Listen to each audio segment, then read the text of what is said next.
IT বাড়ির পক্ষ থেকে আমি মোহাম্মদ আব্দুল কাদের এসইও বাংলা ভিডিও টিউটোরিয়ালের আজকের পর্বে সবাইকে স্বাগত জানাচ্ছি। আমাদের আজকের পর্বের বিষয় হচ্ছে অফ পেজ অপটিমাইজেশন।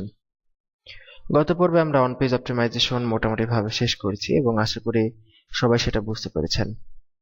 তো অফ পেজ অপটিমাইজেশন নিয়ে এটা আমাদের প্রথম টিউটোরিয়াল। আপনার ওয়েবসাইটে যখন অন পেজ অপটিমাইজেশনের কাজগুলো শেষ হয়ে যাবে তারপর থেকে আমাদের অফ পেজ অপটিমাইজেশন শুরু করতে হবে। তো আজকের পর্বে আমরা জানবো যে আসলে অফ পেজ অপটিমাইজেশন জিনিসটা কি। তো অফ পেজ অপটিমাইজেশন জানার আগে আমরা যদি অন পেজ অপটিমাইজেশনটাই আরেকবার দেখি তাহলে আমরা দেখতে পাবো যে অন পেজ অপটিমাইজেশনের প্রায় প্রতিটা কাজই আমাদের ওয়েবসাইটের সাথে রিলেটেড, ডিরেক্টলি ওয়েবসাইট রিলেটেড। যেমন আমরা গুগলের কাছে আমাদের সাইট সাবমিট করেছি আমাদের ওয়েবসাইটের লিংক ব্যবহার করে, গুগল ওয়েবমাস্টার ভেরিফাই করেছে আমাদের ওয়েবসাইটের কোডের মধ্যে মেটা ট্যাগ বা ফাইল আপলোড করার মাধ্যমে। তো এই যে কাজগুলো হয় এগুলা কিন্তু ডিরেক্টলি ওয়েবসাইটের কোড বা ওয়েবসাইটের পেজ এডিট করে করতে হয়, যেটা আমরা অন পেজ অপটিমাইজেশনে দেখেছি। কিন্তু অফ পেজ অপটিমাইজেশন হচ্ছে এমন এক ধরনের এসইও সিস্টেম বা এমন এক ধরনের অপটিমাইজেশন সিস্টেম যেটা আপনার ওয়েবসাইটকে গুগলের সার্চ রেজাল্টে র্যাঙ্ক করাতে সাহায্য করবে, কিন্তু আপনার ওয়েবসাইটে কোনো ধরনের কোড, কোনো ধরনের এডিট বা কোনো ধরনের টাচ করতে হবে না। দ্যাট মিনস আপনার ওয়েবসাইটে কোনো ধরনের না টাচ করে আপনার ওয়েবসাইটের বাইরে থেকে আপনি আপনার ওয়েবসাইটকে এমনভাবে সাপোর্ট করাবেন যে সাপোর্টের কারণে আপনার ওয়েবসাইটকে গুগল বা অন্যান্য সার্চ ইঞ্জিন তাদের রেজাল্টে আসতে সুবিধা হবে, তাদের রেজাল্টে গুরুত্ব দিতে সাহায্য করবে। এইটাই হচ্ছে মূলত অফ পেজ অপটিমাইজেশন। যেমন একটা ওয়েবসাইটকে বাইরে থেকে বিভিন্নভাবে সাপোর্ট দেওয়া যায়। যেমন ব্যাপারটা যদি আমরা একটু ক্লিয়ার করি, যেমন কোনো রাজনৈতিক নেতা, হ্যাঁ, ধরেন কোনো রাজনৈতিক নেতা কিন্তু দুইভাবে সাপোর্ট পায়।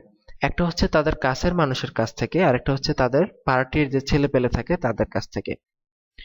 যেমন একটা জিনিস চিন্তা করুন যে যখন কেউ নির্বাচনে দাঁড়ায় বা কোনো নেতা যখন নির্বাচন করবে তখন তার কিন্তু ফ্যামিলির সাপোর্টটা খুব ইম্পর্টেন্ট।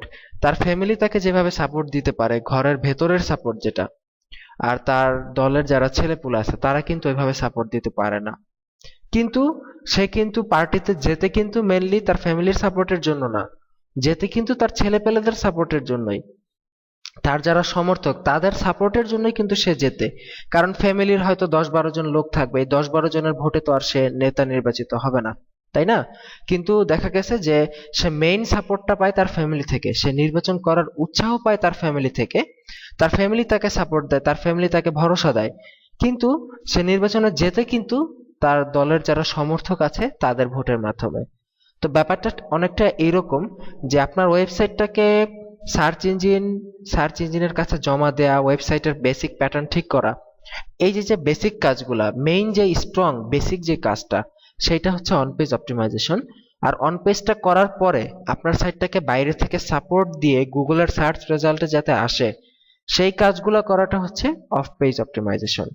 যেমন এই জন্যই মূলত যে অফ পেজ অপটিমাইজেশনে আপনার ওয়েবসাইটে কোনো হাত দিতে হয় না, ওয়েবসাইটের কোড এডিট করতে হয় না, কিন্তু অন পেজ অপটিমাইজেশনে কোড এডিট করতে হয়। ঠিক আছে? তো আশা করি ব্যাপারটা বুঝতে পেরেছেন যে অফ পেজ অপটিমাইজেশন জিনিসটা কি, আপনারা আশা করি ক্লিয়ার হয়ে গেছেন। তো অফ পেজ অপটিমাইজেশনে বিভিন্ন ধরনের কাজ করতে হয়। লিংক বিল্ডিংটা হচ্ছে মূলত মেইন কাজ অফ পেজ অপটিমাইজেশনের। এছাড়াও আরো বিভিন্ন ধরনের কাজ আছে আমাদের। সো এইগুলা কি এবং অফ পেজ অপটিমাইজেশনের গুরুত্ব কেমন, ঠিক আছে, বা সার্চ ইঞ্জিনের সাথে অফ পেজ অপটিমাইজেশনের রিলেশনটা কি বা কোথায়, এই বিষয়গুলো আমরা পরের পর্বে আপনাদের সাথে আলোচনা করার চেষ্টা করব। তো অফ পেজ অপটিমাইজেশন কি সেটা আশা করি সবাই খুব ক্লিয়ার ভাবে বুঝতে পেরেছেন। ভালো থাকবেন সবাই, সুস্থ থাকবেন। আগামী পর্বের আমন্ত্রণ রইল। এখানে শেষ করছি। আল্লাহ হাফিজ।